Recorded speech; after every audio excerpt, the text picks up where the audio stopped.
I've been using the latest iPad Pro 11-inch model from Apple, harnessing the all-powerful M1 chip for almost 2 months now, and I've been using it daily for most of my workflow, believe it or not, hoping I'd be able to replace carrying around a laptop with it.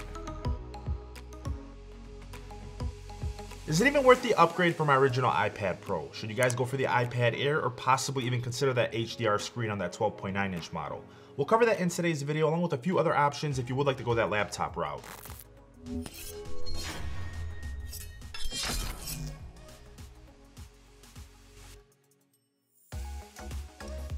Since the beginning of the Pro lineup, I've used my original 11-inch iPad Pro with no real need to upgrade it over the years. Even till this day, it's super responsive, fast, and still looks ultra rich when watching movies or reading news articles.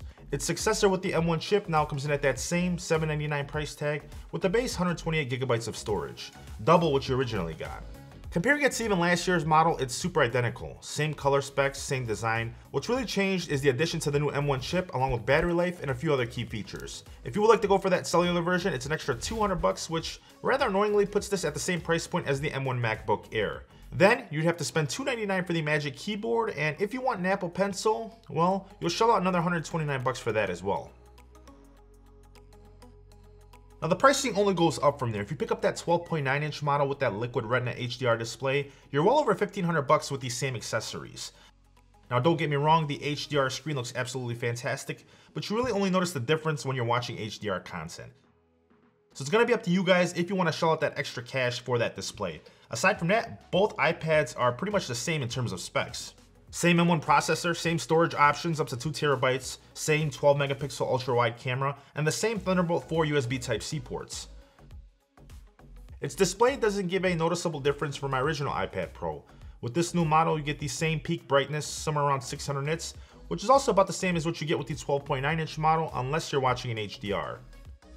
You'll notice thanks to the HDR on the 12.9-inch that most scenes show greater contrast in colors, which tries to make up for its price point. Me being someone who edits and color grades my own videos will notice these things right away, whereas the general population might not notice as much, especially if you're not watching content in HDR. Now if you thought the original iPad Pro was fast, you're going to be absolutely blown away by this new M1 model, especially if you guys haven't witnessed the power of the M1 chip yet. I mean, I tried everything, opening up a ton of tabs, apps, Lightroom to edit some photos, all at the same time, and not one hiccup, ever. With its super high refresh rate from before, it was so smooth transitioning between apps, tasks, and anything else I threw at it. I feel like we've been spoiled. Somehow, it's taken it to the next level with this model. Geekbench scores came in well over 7,000, which is a disgusting mark in comparison to my original iPad Pro I've been using from the beginning. In comparison with design, you don't get the colors we see on the iPad Air models, which would have been a breath of fresh air for this lineup, seeing how we have held these same colorways since the beginning. For weight, it comes in at 1 pound, which is the same as the 2020 version. You are able to fit this nicely in last year's Magic Keyboard, whereas it won't be that nice of a fit with the larger model. When you attach the keyboards, you get 2.5 pounds on the 11-inch and just over 3 pounds on the 12.9-inch.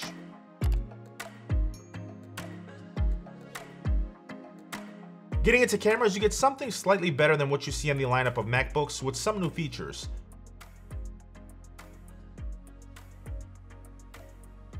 The 12 megapixel true depth sensor allows the camera to track and follow your face to make sure you stay in frame when you're on your calls, which worked better than expected.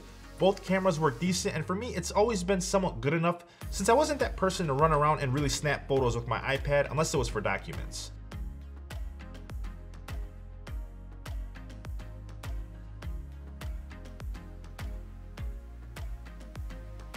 No Touch ID for this iPad Pro, and to be honest, I don't really miss it seeing how I've gotten so accustomed to Face ID over the years. It's super snappy and a hair faster than before, especially when opening up most apps.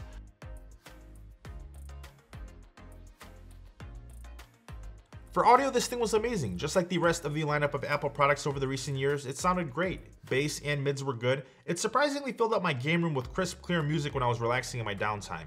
No complaints in terms of microphone quality either, whether I was on FaceTime or just recording some sample clips and videos.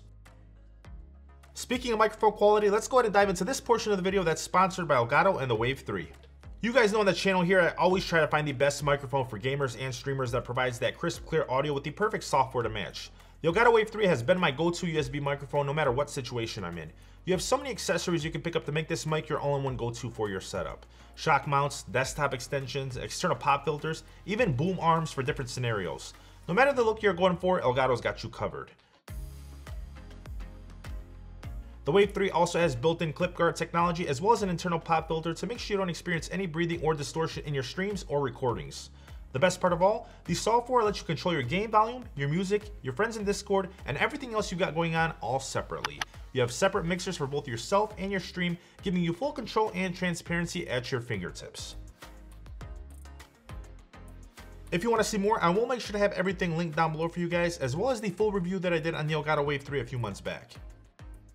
Now, another area I was particularly impressed with was battery life. This has to be one of the longest lasting tablets I've ever used. Well over 12 hours of use in my testing with my workflow that included pretty much anything you could think of. If battery life is important to you, this 11-inch model outlasts last year's iPad Pro, as well as its bigger 12.9-inch variant. To me at this point in time, it's obvious that Apple's just focused on breaking its own records in terms of speed and specs, because at this point in time, if you look at the rest of the tablet market, everyone else is still trying to catch up.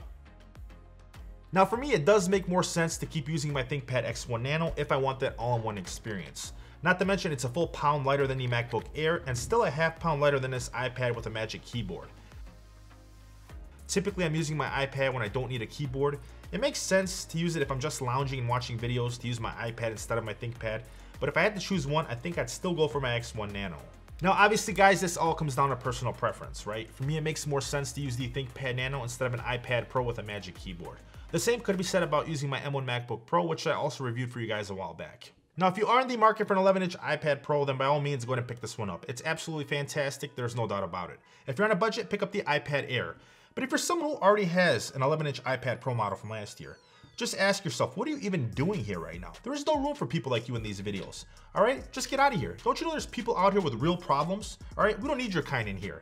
Aside from that, if you want to pick up that HDR model with that 12.9-inch and can justify its price point, then by all means, go ahead and pick that one up as well. If you want to see more, I have everything linked down below for you guys. Follow me on Twitter and Instagram at DetroitFury. And if you enjoyed this content, please make sure you smash that like button for me, subscribe, turn on your post notifications. It truly helps me out. Thank you so much for watching. I'll see you guys in my next video. Peace.